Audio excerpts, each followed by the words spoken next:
My son staged my funeral to get my inheritance, thinking I was dead for good. The guests mourned while he hid his smile, counting millions. But when I walked into my own funeral, everyone turned pale with shock, and my son ran away like a thief. I stopped him and whispered, "You're missing the best part." Before we continue, please subscribe to the channel and let us know where you are listening in the comments. The fluorescent lights hummed overhead like angry wasps. I tapped my platinum card against the reception desk, checking my Rolex for the third time in 2 minutes. Jet lag mixed with whatever bug I'd picked up in Berlin was making my patience thinner than hospital coffee. "Sir, if you could just complete these forms." "Look, I don't have time for bureaucracy." My voice carried the authority of a man who'd built a $50 million electronics empire from nothing. "I flew back from Europe yesterday. I feel like hell, and I need to see a doctor now, not in an hour. Now." The middle-aged administrator, Patricia Cole according to her nameplate, typed with the enthusiasm of someone counting down to retirement. Her fingers clicked across the keyboard like a woodpecker attacking metal. "Name and date of birth, please." "Orrin Howell, March 15th, 1968. Click, click, click. Then silence. Patricia's face changed. Color drained from her cheeks as she stared at her monitor. She looked at me, then back at the screen, then at me again. "I'm sorry, sir, but there seems to be some kind of error in our system." "What kind of error?" I leaned forward, expensive leather shoes squeaking against linoleum. "Well," she swallowed hard, "according to our records, you're deceased." The words hit me like a physical blow. "Excuse me. It shows here that you died on April 10th, 5 days ago." Her voice dropped to a whisper. "There's a death certificate on file." My legs felt unsteady. The antiseptic smell suddenly seemed overwhelming. "That's impossible. I'm standing right here." Patricia's hands trembled as she scrolled through screens. "The certificate was filed by—" She paused, squinting at the monitor. "Leland Howell, listed as next of kin. My son. Show me." My voice came out rougher than sandpaper. She hesitated, then reached into a filing cabinet. Paper rustled as she pulled out a manila folder. Inside was an official California death certificate, with my name typed in block letters. Cause of death, cardiac arrest. Location, Munich, Germany. "But sir, you're obviously alive. This must be some kind of mistake." "No mistake." The pieces clicked together with mechanical precision. Leland had access to my medical records. He knew my travel schedule. He'd been asking about my will just last month, claiming it was for family planning. I snatched the certificate, studying the forged signature that looked convincingly like mine. Every detail was perfect, except for one crucial fact. I was breathing. "I need a copy of this." Patricia fumbled with the copier, her hands shaking. "Mr. Howell, we should probably call the police. This is fraud, identity theft." "Not yet." I folded the copy into my jacket pocket. "I need to understand what's happening first." Walking toward the exit, my mind raced through possibilities. Leland thought I was dead. He'd filed papers, probably started inheritance procedures. The inheritance worth $50 million. My own son had killed me on paper. The automatic doors slid open and California sunlight hit my face. Somewhere in this city, people were probably planning my funeral, while my supposed heir counted his premature windfall. Time to prove that rumors of my death had been greatly exaggerated. The 30-minute drive home passed in a blur of rage and disbelief. My hands gripped the steering wheel so tightly my knuckles turned white, the death certificate burning like acid in my jacket pocket. By the time I pulled into my Pacific Heights driveway, the shock had crystallized into something colder, more dangerous. Inside my study, I poured coffee with shaking hands. The ceramic mug felt foreign, as if I was handling it from beyond the grave. Family photos lined my mahogany desk. Leland's graduation from Stanford, our fishing trip to Alaska, his first day at the company. In every picture, he wore that same charming smile that had fooled me for 32 years. I unlocked my filing cabinet with mechanical precision. Important documents were missing. My medical proxy forms, insurance papers, banking authorizations. All had required my signature. All had been in this cabinet 3 weeks ago when I'd left for Europe. The coffee grew cold as I reconstructed the timeline. I departed for Berlin on March 28th. Leland had my house keys, knew my travel schedule, understood exactly when I'd be unreachable in foreign time zones. He'd had 3 weeks to plan this elaborate grave robbery. My phone sat silent on the desk. No missed calls. No concerned messages from friends or business partners. If Leland had announced my death 5 days ago, someone should have tried to contact me. The silence felt orchestrated, calculated. Opening my laptop, I accessed Leland's employee records from our company database. His salary was generous, $200,000 annually. But I'd noticed some concerning signs lately. Expensive watches, a new Tesla, mentions of Vegas trips, a man living beyond his means. I scrolled through financial statements, connecting dots that should have been obvious. Leland's credit cards were maxed out. He'd borrowed against his 401k twice. 3 months ago, he'd asked about early inheritance options, claiming he wanted to buy a house. The house story was fiction. He needed money fast, and $50 million in life insurance plus company assets would solve his gambling debts permanently. All he needed was a death certificate and a few months to establish legal claim before anyone questioned the details. Clever, ruthless, completely underestimating his supposedly dead father. I studied his photo from last year's company picnic. Dark hair, confident smile, wearing the Armani suit I'd bought him for his promotion. He looked like me at that age, ambitious, hungry, willing to take risks. But I'd built something with my risks. He was just stealing. My reflection stared back from the computer screen, pale from illness, older than I felt, but very much alive. Leland had made one crucial miscalculation. He'd assumed I'd stay dead long enough for his plan to work. Standing up, I paced around the study. Leather-bound law books watched from their shelves like silent judges. The grandfather clock in the corner ticked steadily, marking time I'd supposedly run out of 5 days ago. Outside, voices drifted through the window, neighbors talking in hushed tones. I moved toward the sound, catching fragments of conversation about poor Orrin, and so sudden. Black clothing flashed between the hedge. They were dressed for a funeral. My funeral. 9:15 the next morning, and someone was crying on my front porch. I'd spent the night planning, drinking instant coffee, and staring at that death certificate until the words blurred together. Sleep had been impossible. Dead men don't need rest anyway. The doorbell rang twice, followed by muffled voices. I opened the door to find Letitia Green and her husband Barney standing on my steps, both dressed in formal black funeral attire. Letitia held a small bouquet of white lilies. They saw me and froze. Letitia's scream could have shattered windows. "Ghost! Oh, my lord, it's a ghost!" Barney staggered backward, his face turning the color of old newspaper. "Sweet Jesus, Orrin, we thought you were dead?" I stepped onto the porch, closing the door behind me. "So I've heard." Letitia pressed her hand to her chest, breathing like she'd run a marathon. At 70, she was built like a sparrow, but had the lung capacity of an opera singer. But Leland said he told everyone, "Your heart gave out in Germany." Leland said a lot of things, apparently. I kept my voice calm, controlled. These neighbors had been kind to me for 15 years. They didn't deserve to be caught in my son's web of lies. "When did he make this announcement?" Barney found his voice, though it cracked like a teenager's. "Yesterday morning. Called the whole neighborhood, crying his eyes out. Said you'd collapsed in your hotel, that he was flying your body home for burial." "Flying my body home?" The phrase tasted bitter. "Where's this burial supposed to happen?" "Colma Cemetery," Letitia whispered, still staring at me like I might vanish. "The service starts at 10:30 this morning.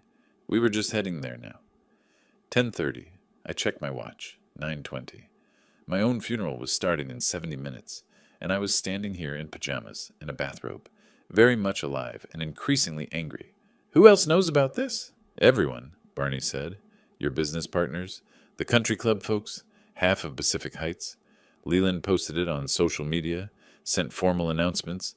There's going to be hundreds of people there." Hundreds of people mourning a man who was drinking coffee 20 feet away.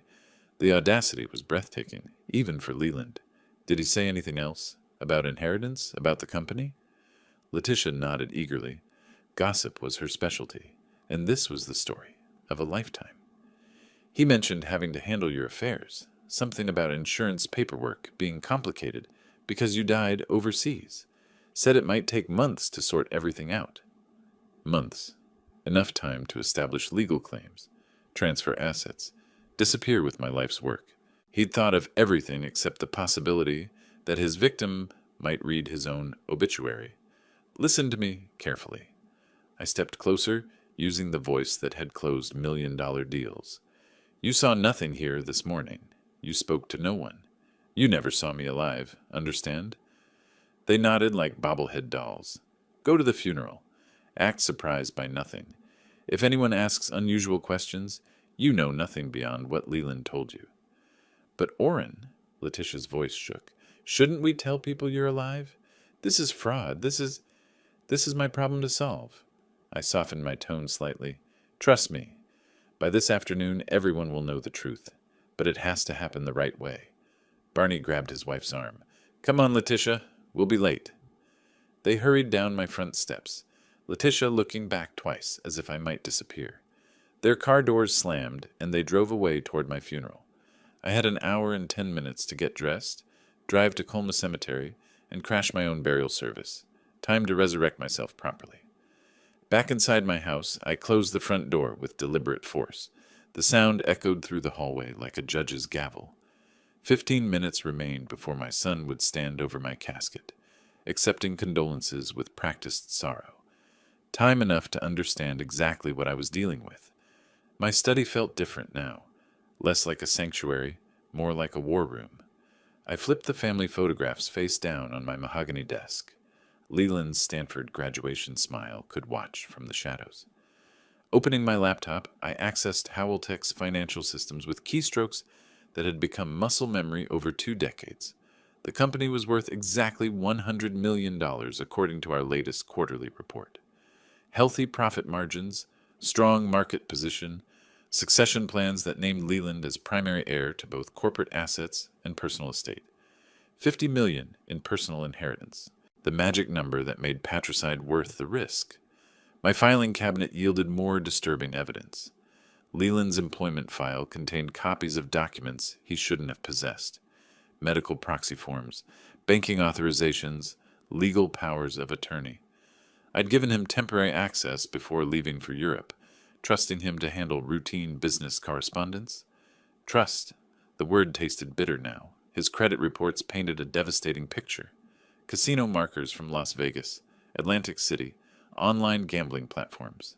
The debts had accelerated dramatically over 6 months. $2.3 million in total obligations. Interest compounding daily.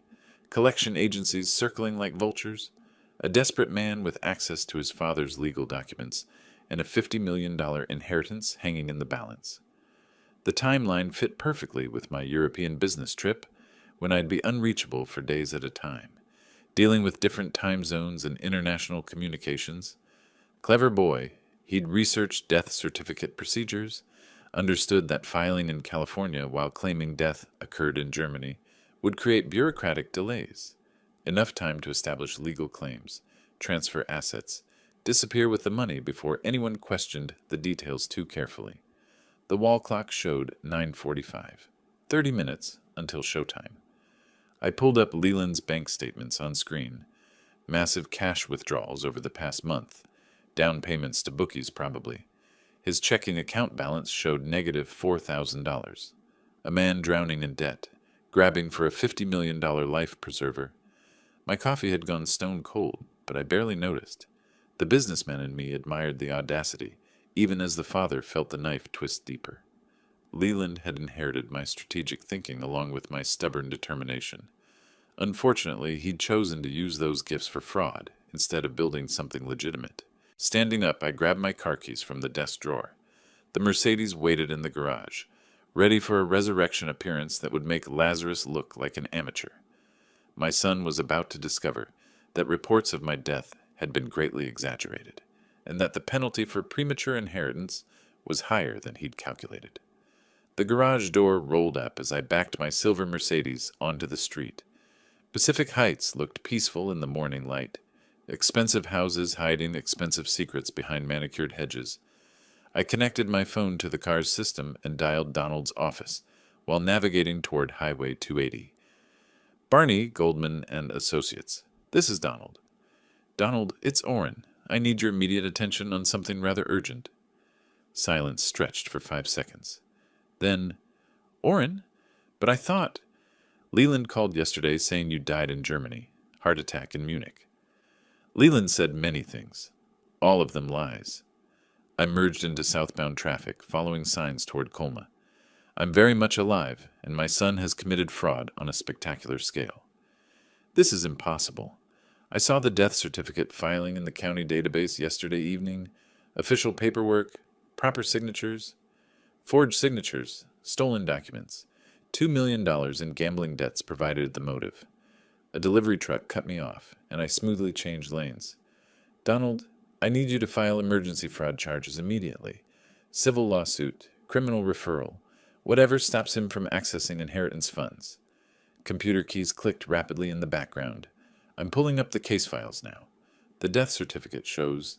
Wait, this signature looks off. The pressure points are wrong, and the handwriting analysis software is flagging inconsistencies. Because I didn't sign it. I was drinking beer in a Berlin hotel when that document was supposedly notarized in Munich. My legal assistant mentioned something yesterday about expedited inheritance procedures.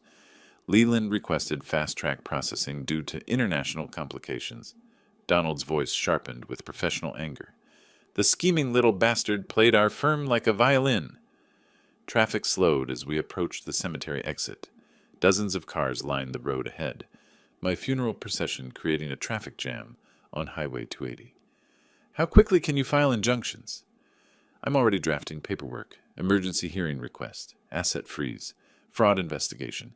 Judge Martinez owes me favors from the Peterson case last year. Paper rustled through the phone speaker. But Orrin, this is going to be messy. Media attention, family scandal, business implications. Let it be messy. Leland chose this battlefield when he decided to kill his father for money. Where are you right now? I turned into the cemetery parking lot, counting at least 40 vehicles scattered across the asphalt. Black sedans, luxury SUVs, even a few limousines. Leland had orchestrated quite a production. Arriving at my own funeral, Colma Cemetery, about to make an entrance that'll give everyone present something to remember. Jesus Christ, Orrin, think about this. Crashing your own funeral could backfire legally. Let me handle this through proper channels. Proper channels take time. Every minute Leland maintains this charade strengthens his legal position. I parked between a black Cadillac and a white Mercedes hearse. File your paperwork. I'll handle the dramatic revelation. This could traumatize people, elderly relatives, business associates. Leland should have considered that before committing fraud. Through my windshield, I could see mourners gathering near the chapel entrance. Dark suits, black dresses, flowers, and tears. All for a man sitting in a car 50 yards away, very much alive and increasingly angry. Call me after you've filed the injunctions. This afternoon we plan Leland's complete destruction. I hung up and stepped into the April morning, straightening my tie and walking toward the stone chapel, where my son was about to receive the shock of his miserable life. The chapel parking lot buzzed with subdued conversation and rustling black fabric. 47 cars by my count. Impressive turnout for a man whose death was entirely fictional. I recognized faces from the country club, business associates from Silicon Valley, even a few competitors who'd probably attended, hoping to pick over Howell-Tech's corporate remains. Walking across the asphalt, I adopted the confident stride that had intimidated boardrooms for 2 decades. Gray clouds hung low over Colma, casting everything in appropriate funeral lighting. Someone had spared no expense on floral arrangements. The chapel's heavy wooden doors stood slightly ajar. Organ music drifted through the gap, something appropriately somber that I didn't recognize. Through the windows I glimpsed a packed interior, every pew occupied by mourners paying respects to my allegedly deceased self. Time for the resurrection. I grasped the brass door handle and pulled firmly. The hinges creaked with satisfying drama as the doors swung wide, revealing the entire assembled congregation from behind. The organ music stopped mid-note. Heads turned in a wave from back to front, like dominoes falling in reverse. Recognition spread through the crowd with mathematical precision. First confused squinting, then shocked gasps, then outright screams. Margaret Suttleson from the golf club fainted directly into her husband's lap. 3 elderly women in the third row grabbed their purses and pressed backward against the pews as if I might contaminate them with my undead presence. "Evening, everyone." My voice carried easily through the suddenly silent chapel. "Sorry I'm late to my own funeral." The chaos that followed resembled a disaster movie. People scrambled over each other toward the side exits, programs and flowers scattered across the floor. Someone's grandmother shrieked continuously in a pitch that could shatter crystal. But my attention focused entirely on the front row, where Leland stood frozen beside my supposedly occupied casket. My son's face had drained to the color of old newspaper. Sweat beaded on his forehead despite the cool April morning. His expensive black suit, probably purchased with borrowed money, hung awkwardly on his trembling frame. For a moment, we stared at each other across 50 feet of chaos. Father and son, victim and perpetrator, the living and the supposedly dead. Leland's mouth opened and closed like a landed fish. No sound emerged. I began walking down the center aisle, each footstep echoing against stone walls. The crowd parted before me, people pressing against the pews as if I carried some contagious disease. Whispered prayers and confused exclamations followed in my wake. "Hello, son!" My voice cut through the pandemonium with surgical precision. "Surprised to see me?" Leland's knees buckled. He grabbed the edge of my casket for support, irony so thick you could slice it with a knife. The funeral director, a thin man with nervous hands, approached from the side. "Sir, I don't understand what's happening here. We have a death certificate, legal documentation. You have fraud?"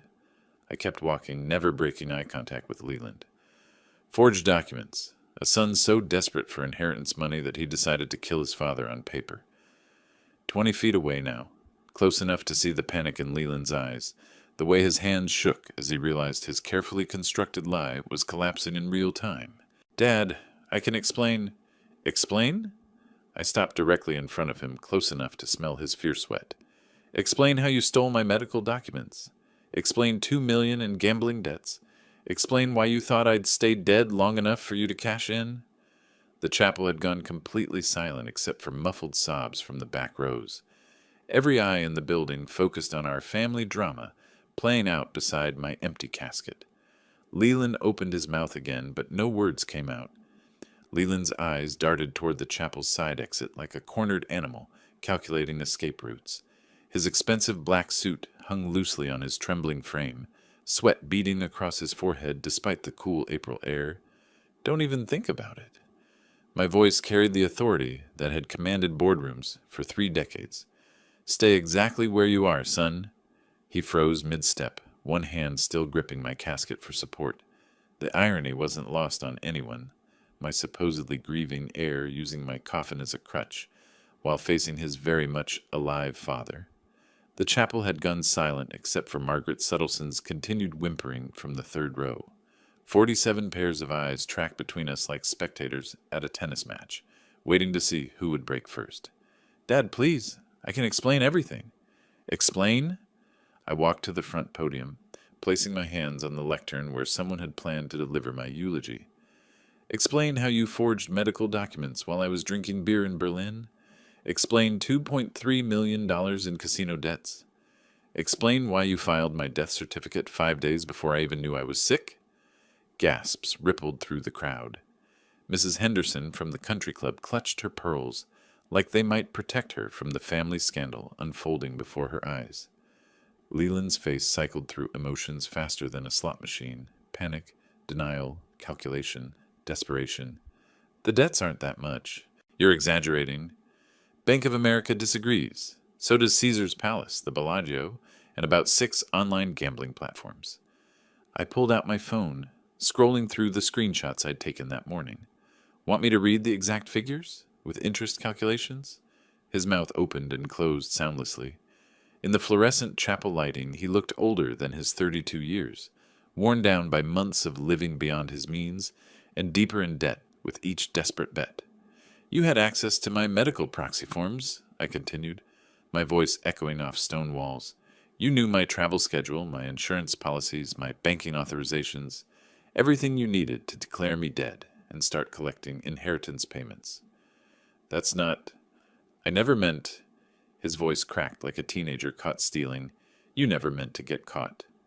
I stepped closer, close enough to smell his fear sweat mixing with expensive cologne. The plan was elegant, I'll give you that. File the death certificate while I'm overseas. Establish legal claims before anyone questions the details. Disappear with $50 million before your father's body makes it home from Germany. The crowd's murmur grew louder. Business associates whispered among themselves, calculating the professional implications. Family friends looked between shock and disgust, watching a son destroy his father's reputation for money. Except I didn't die. My voice dropped to a whisper that somehow carried throughout the chapel. Inconvenient for your timeline, wouldn't you say? Leland backed against the wall, trapped between my advancing presence and the crowd's judgment. His expensive watch, probably purchased with borrowed money, caught the light streaming through stained glass windows. I needed the money, Dad. The creditors. They were threatening. So you killed your father instead of asking for help? The question hung in the air like incense smoke. Somewhere in the back rows, someone started crying. Whether from emotion or shock, I couldn't tell. Outside, car doors slammed in rapid succession. Heavy footsteps approached the chapel entrance, moving with purpose across the gravel parking lot. Donald had arrived right on schedule. The chapel doors burst open with the force of a man on a mission. Donald strode down the center aisle carrying a leather briefcase and the confidence of someone who'd spent 20 years dismantling fraudsters in court. His gray suit cost more than most people's cars, and every line of his body screamed serious legal trouble. Leland Marcus Howell? His voice boomed across the stone chamber with courtroom authority. My son pressed himself further against the wall, looking like he wanted to dissolve into the stonework. Yes, that's me. You're served. Donald's hand shot forward with papers that cracked like a whip in the chapel silence. Civil fraud lawsuit, criminal complaint referral, emergency asset freeze, and federal wire fraud charges. Court appearance scheduled for Monday morning, 9 a.m. sharp. The legal documents scattered across the floor like wedding confetti, but nobody was celebrating. Leland stared at the papers as if they might spontaneously combust and save him from their contents. Federal charges? Margaret Suttleson's voice rose to a squeak. What does that mean? Donald turned toward the crowd with the practiced ease of someone comfortable explaining complex legal matters to laypeople. It means Mr. Howell here committed felony fraud across state lines, forged government documents, and attempted to steal approximately $50 million through inheritance fraud. A collective gasp swept through the chapel. Several elderly relatives started fanning themselves with funeral programs. Outside, more vehicle doors slammed. Through the stained glass windows, I could see news vans pulling into the cemetery parking lot. White trucks with satellite dishes and cable company logos sprawled across their sides. How did the media find out? Leland's voice climbed toward hysteria. Donald smiled with the satisfaction of a chess player announcing checkmate. I may have contacted a few journalist friends about an interesting fraud case developing in San Francisco. Public interest, you understand. The chapel doors opened again, this time admitting a parade of reporters with cameras, microphones, and the hungry look of journalists who'd stumbled onto a genuinely fascinating story. The lead reporter, a sharp-dressed woman with silver hair, made a beeline for me. Mr. Howell, I'm Janet Morrison from Channel 7 News. Can you confirm that your son filed a false death certificate while you were alive and traveling in Europe? I can confirm that I'm standing here breathing, which makes his death certificate somewhat inaccurate. I kept my tone dry, businesslike. 30 years of corporate media training kicked in automatically. Cameras whirred and clicked as Leland tried to shield his face with his hands. The funeral atmosphere had completely evaporated, replaced by the carnival energy of breaking news. Mr. Leland Howell, another reporter called out, can you comment on the gambling debt allegations? Did you attempt to fake your father's death to collect inheritance money? No comment. Leland mumbled into his palms. I need a lawyer. You'll need several lawyers, Donald said cheerfully. Federal prosecutors take a dim view of death certificate fraud, especially when it involves this much money. More cameras appeared as additional news crews pushed through the chapel entrance. The funeral director, a thin man who probably dealt with weeping families rather than media circuses, stood helplessly near the altar, looking like he wanted to disappear. "Sir, we need to maintain some dignity here," he pleaded. "This is sacred space." "Sacred space where someone tried to bury a living man," Janet Morrison replied, adjusting her microphone. "I'd say that changes the rules somewhat." Leland edged toward the back exit, moving with the desperate stealth of someone hoping to escape notice. But 20 reporters with cameras made anonymity impossible. "Mr. Howell, are you fleeing the scene?" another journalist called out. The question triggered something primal in Leland's panic response. He broke into a run, pushing past surprised mourners toward the chapel doors. Cameras followed his retreat, like hunting dogs tracking prey, reporters shouting questions at his retreating figure. "And there goes our star defendant," Donald observed with professional satisfaction, "running from his own father's fake funeral. This footage should make excellent evidence for the prosecution." Through the chapel windows, I watched Leland sprint across the parking lot toward his Tesla, reporters in pursuit, like a pack of well-dressed wolves. 2 weeks later, my face stared back at me from every news channel in California. The story had legs: a tech executive, a gambling-addicted son, forged death certificates, and a funeral crash that looked like something Hollywood couldn't have scripted better. Today on Morning San Francisco, we continue our exclusive coverage of the Howell inheritance fraud case, the anchor announced from my television screen. We're joined by tech industry analyst Rebecca Martinez and criminal defense attorney David Chen. I muted the sound and leaned back in my study chair, watching the silent talking heads gesture at photos of Leland and myself. The images they'd chosen were telling: me in a confident business portrait, him in a police booking photo from 3 days after the funeral incident. My phone buzzed with the 15th interview request of the morning. CNN this time.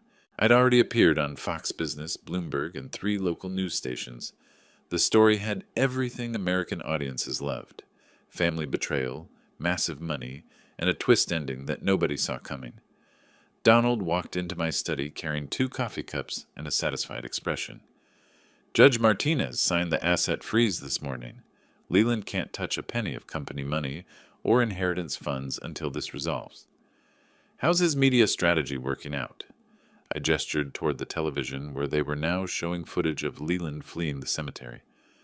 "Poorly." Donald settled into the leather chair across from my desk.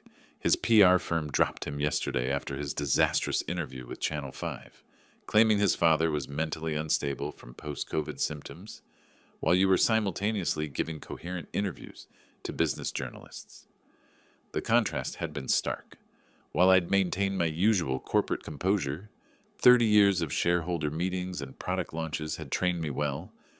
Leland appeared increasingly frantic with each media appearance, sweating through expensive suits, stammering through prepared statements, looking guilty even when proclaiming innocence. "The gambling angle killed him," I said, scrolling through social media on my tablet. "Americans forgive a lot of things, but stealing from your father to pay casino debts? That crosses lines." Twitter was particularly brutal. Dead Dad Scam had been trending for a week, spawning memes and commentary from every corner of the internet. TikTok videos recreated the funeral scene with dark humor that somehow made Leland look even worse. Speaking of which, Donald pulled out his phone. His criminal defense lawyer called this morning. They want to discuss a plea agreement. Afraid of going to trial? Terrified. The evidence is overwhelming, the media coverage makes him look like a monster, and his own actions at the funeral created perfect visual evidence of consciousness of guilt. Donald's smile held the satisfaction of a man who'd spent 2 weeks building an airtight case. Running from your father's fake funeral while cameras roll, prosecutors dream of evidence that clear. My laptop chimed with another email from a Hollywood agent. 3 production companies had already contacted me about film rights to the story. The irony wasn't lost. Leland's scheme to steal my inheritance might end up making me more money through movie deals than he'd ever hoped to gain. Channel 7 wants a follow-up interview, I mentioned, scanning through message requests. Janet Morrison thinks the public interest is still strong. It is. This story has everything: successful businessman, family betrayal, legal drama, and a protagonist who literally rose from the dead to expose the truth. Donald leaned forward with the enthusiasm of someone who understood narrative power. Plus, you're remarkably sympathetic. Hard-working father betrayed by gambling-addicted son. It writes itself. Outside my study window, Pacific Heights looked the same as always. Expensive houses hiding expensive secrets. But now I was the neighborhood's famous resident, the man who'd attended his own funeral and lived to tell about it. Trial dates confirmed for May 5th, Donald continued. 3 weeks to prepare final arguments. Though honestly, we could probably win this case with the footage from the cemetery alone. And Leland's plea offer? 15 years federal prison, full restitution, permanent loss of inheritance rights. Donald's expression turned serious. It's a fair deal, considering he was looking at 25 to life on the original charges. I stared at the muted television, watching another news segment about my supposedly dead self. The anchor was interviewing Mrs. Henderson from the country club, who seemed to be enjoying her 15 minutes of fame as a funeral witness. Let him sweat until the trial, I said finally. If he wanted easy forgiveness, he shouldn't have tried to bury his father alive. The phone rang again. This time it was a call I'd been expecting. Mr. Howell, this is Alexandra Rivera from Pacific Pictures. We'd like to discuss acquiring film rights to your story. 3 weeks of preparation culminated in this moment. I adjusted my Navy business suit, the same one I'd worn to close my biggest acquisition deal 5 years ago, and walked through the metal detectors at San Francisco Superior Court. Camera flashes erupted from the media gauntlet outside, but courthouse security kept the reporters at bay. Courtroom 4 buzzed with nervous energy. Donald sat at our table, reviewing final notes, his silver hair perfectly styled for what would likely be his career's most photographed case. Across the aisle, Leland slumped beside his defense attorney, James Mitchell, looking like a man who'd aged decades in 5 weeks. All rise for the Honorable Judge Margaret Chen. The courtroom snapped to attention as Judge Chen entered, a woman in her 50s with intelligent eyes and the bearing of someone who'd presided over countless fraud cases. She surveyed the packed gallery with professional detachment before settling behind the bench. This is the matter of People versus Leland Marcus Howell, case number 2025, CR 4821. Are counsel ready to proceed?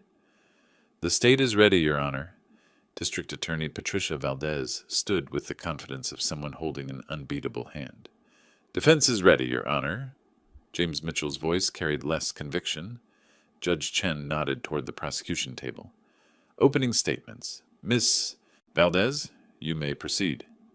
Ladies and gentlemen of the jury, this case is about greed, betrayal, and the lengths to which one man would go to steal $50 million. Valdez's voice carried throughout the silent courtroom. The defendant, Leland Howell, filed a false death certificate for his own father, while that father was alive and traveling in Europe.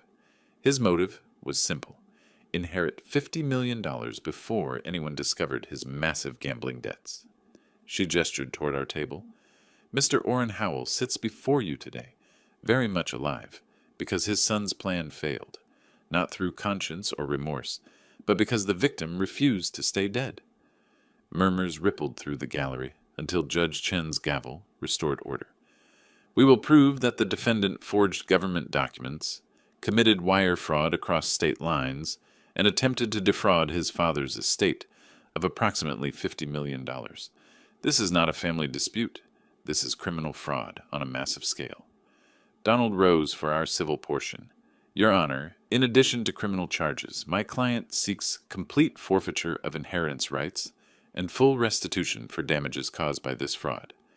Mr. Howell trusted his son with access to private documents. That trust was violated in the most fundamental way possible. James Mitchell's opening felt desperate from the first sentence.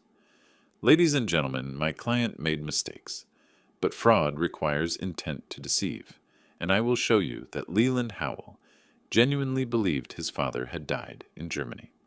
Post-pandemic stress, family communication problems, and a series of unfortunate coincidences created a perfect storm of misunderstanding.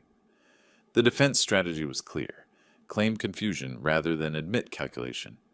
Mitchell painted Leland as a confused son, overwhelmed by grief and financial pressure. making honest mistakes under stress. Mr. Howell suffered from gambling addiction, a recognized medical condition that impaired his judgment. When he received what he believed was confirmation of his father's death, he acted in good faith to handle estate matters. This is tragedy, not fraud. Judge Chen called the first witness. The state may call Mr. Orrin Howell. I walked to the witness stand with measured steps, placing my hand on the Bible for swearing in. The courtroom fell silent as I settled into the chair, looking directly at the jury, 12 faces representing justice I'd waited months to receive. Mr. Howell, Valdez began, please tell the jury where you were on April 10th, 2025. I was in Berlin, Germany, attending a technology conference, very much alive and posting updates to social media every day. And where was your death certificate filed on that same date? According to hospital records, in San Francisco, claiming I died of cardiac arrest in Munich, a city I never visited during that trip. The questioning continued methodically. My European travel receipts, hotel records, conference attendance logs, social media posts, a paper trail proving I was alive and documented when my son declared me dead. Did you give your son permission to file a death certificate? No, I gave him temporary access to handle routine business correspondence while I traveled, not to kill me on paper and collect my inheritance. Laughter rippled through the gallery despite the gravity of testimony. Cross-examination proved Mitchell's desperation. Mr. Howell, isn't it true that you and your son had a strained relationship? We had normal business disagreements, nothing that justified fraud. Your son was under tremendous financial pressure, wasn't he? Yes, from gambling debts he chose to accumulate.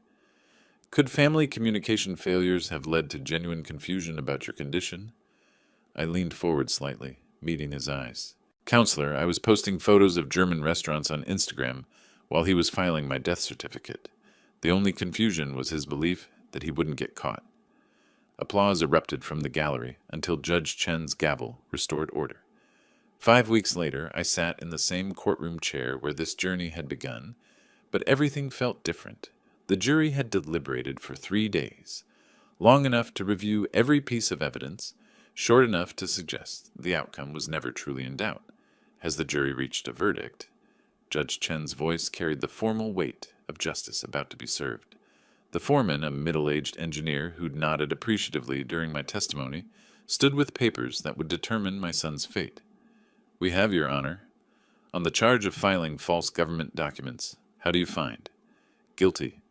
On the charge of wire fraud, how do you find? Guilty. On the charge of attempted inheritance fraud, how do you find? Guilty. Each word hit like a judge's gavel, final and irreversible. Beside his lawyer, Leland's face drained to the color of old newspaper. His hands trembled as reality settled around him like cement. On the civil matter of inheritance forfeiture, how do you find in favor of the plaintiff? Complete forfeiture of all inheritance rights, Your Honor. Donald's hand found my shoulder, squeezing once with 20 years of friendship compressed into that single gesture. We'd won everything: criminal conviction, civil judgment, complete vindication. Judge Chen consulted her notes before addressing Leland directly. Mr. Howell, please rise for sentencing. Leland struggled to his feet, requiring Mitchell's support to remain upright. The court sentences you to 3 years supervised probation, $500,000 in fines, 1,000 hours of community service, and complete forfeiture of inheritance rights, totaling $50 million. Judge Chen's voice remained steady, professional. Additionally, you are banned from any involvement in your father's business enterprises or estate management. Your Honor, Mitchell interjected, my client wishes to file an immediate appeal. That is his right, but this conviction stands pending appellate review. Judge Chen's gavel fell with finality. Court is adjourned. The gallery erupted in applause and shouting as reporters rushed toward the exits to file their stories. I remained seated, watching my son crumble beside his lawyer's table. 32 years of fatherhood ending in criminal conviction and permanent exile from family fortune. Donald leaned close, speaking under the courtroom chaos. It's over, Orrin. Complete victory. Justice, I corrected, not victory. Justice. We stood together, walking toward the courtroom exit where reporters waited with microphones and cameras. Outside, San Francisco sunshine felt different, cleaner somehow, like air after a thunderstorm washes away humidity. "Mr. Howell," Janet Morrison from Channel 7 pushed forward with her microphone. "How does it feel to have your son convicted of fraud?" "It feels like the system worked exactly as designed. Truth prevailed over deception, evidence over manipulation." I paused, choosing words carefully. I take no pleasure in my son's conviction, but I'm satisfied that justice was served. "What's next for you and your company?" "That," I said, "remains to be seen." Donald and I walked down the courthouse steps toward his waiting BMW, leaving behind a chapter that had begun with a death certificate and ended with a living man's complete vindication. The late afternoon sun cast long shadows across the courthouse plaza, where protesters and supporters had gathered throughout the trial. "Dinner?" Donald suggested as we reached his car. "I know a place that serves excellent steaks and doesn't allow cameras." "Perfect. We have business to discuss." As we drove away from the courthouse, I pulled out my phone and scrolled through 17 messages from Hollywood agents, 3 acquisition offers for my company, and one particularly interesting call from a film director named Alexandra Rivera. Time to turn legal victory into financial opportunity. The phone rang as we pulled into traffic. Unknown Los Angeles number. "Mr. Howell, this is Alexandra Rivera from Pacific Pictures. I believe we need to talk." 2 weeks after the verdict, I stood in a glass-walled conference room 30 floors above downtown Los Angeles, looking out at the Hollywood Hills, while lawyers finalized contracts that would change my life completely. Alexandra Rivera sat across from me, a sharp-eyed woman in her 40s, who directed 3 Oscar-nominated films and understood exactly why my story would captivate audiences. "The studio is prepared to offer $2 million for exclusive film rights," she said, sliding contracts across the mahogany table. "Full creative control remains with us, but you'll have consulting privileges and final approval on the script." Donald reviewed the pages with the thoroughness that had served us so well in court, standard entertainment industry boilerplate, with unusually favorable terms for the source material owner. "Your story has everything Hollywood loves," Alexandra continued. "Family betrayal, massive financial stakes, a protagonist who literally rises from the dead to expose the truth. This practically writes itself." I signed the documents with the same Mont Blanc pen I'd used to build Howell-Tech from nothing 25 years ago.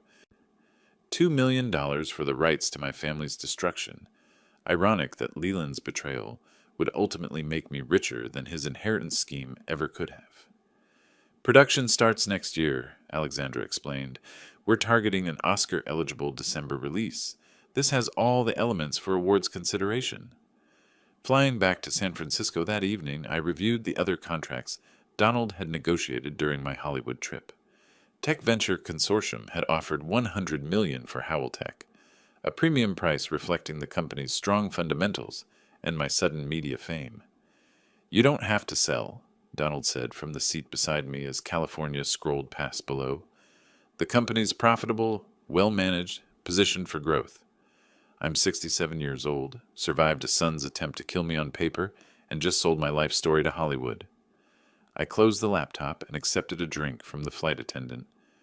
"It's time for a different kind of life." "What kind of life?" "Quiet, simple. Somewhere with good fishing and no casinos within 500 miles. Donald laughed, the first genuinely relaxed sound I'd heard from him since this nightmare began. "You've earned it, but I'll miss the excitement." "Visit any time. I'll cook fish we caught that morning and tell you about the one that got away." The plane descended towards San Francisco International as the sun set over the Pacific. Below, the city sparkled with lights from millions of people living their ordinary lives, unaware that somewhere above them, a man who'd been declared dead was planning his resurrection as a retiree. My phone buzzed with a text message from an unknown number. For a moment, old anxiety flashed through me. Too many months of legal battles and media attention had made me paranoid about unexpected communications. The message was from Letitia Green, my elderly neighbor. "Saw you on the news again. Barney and I are so proud. The whole neighborhood is talking about your movie deal. You're our local celebrity now." I smiled and typed back, Thank you for believing in me when it mattered most. Always, dear. That's what neighbors do. 2 hours later, Donald and I sat in a quiet North Beach restaurant, celebrating victory with wine that cost more than most people's rent. Around us, other diners glanced occasionally in my direction. The man who'd attended his own funeral had become locally famous. To justice, Donald raised his glass. To friendship, I countered. Justice was just the bonus. We drank to 20 years of loyalty tested by 5 weeks of crisis and proven stronger than blood relationships. Outside, San Francisco hummed with evening energy, but inside our small corner booth, 2 old friends planned a future neither of us had imagined 6 months ago. When do you close on the company sale? Donald asked. Next Friday. Final signatures, wire transfers, press conference. I swirled wine in my glass, watching the legs slide down like liquid amber. Then I disappear. Disappear? Not literally, but I'm done being the man who caught his son stealing his inheritance. Time to become someone new. The waiter brought our check as the restaurant prepared to close. Outside, San Francisco glittered with promise and possibility, a city where people reinvented themselves daily. Tomorrow I would sign papers that transferred ownership of everything I'd built. Next week, cameras would roll on a movie about my life. Next month, I would disappear into a kind of retirement I'd never imagined possible. But tonight, I was simply a man who'd survived his son's attempt to bury him alive, emerged victorious from every courtroom battle, and earned the right to write his own ending. If you like this story, please like this video, subscribe to the channel, and share your impressions of this story in the comments. To listen to the next story, click on the box on the left. Thank you for watching.